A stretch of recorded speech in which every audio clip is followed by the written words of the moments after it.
Imagine a colossal, swirling vortex of wind and rain, capable of unleashing devastating power upon coastal regions.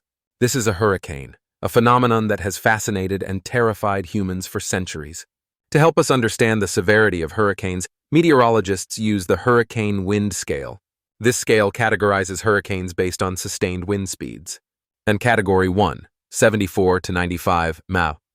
Minimal damage, mostly affects trees, shrubs, and poorly constructed buildings. Category 2, 96 by 110 mph. Moderate damage, can cause significant damage to roofs and trees. Category 3, 111 to 129 mph.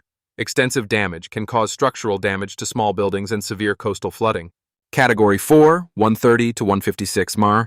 Extreme damage, can cause widespread destruction to buildings and infrastructure. Category 5, 157 plus mph.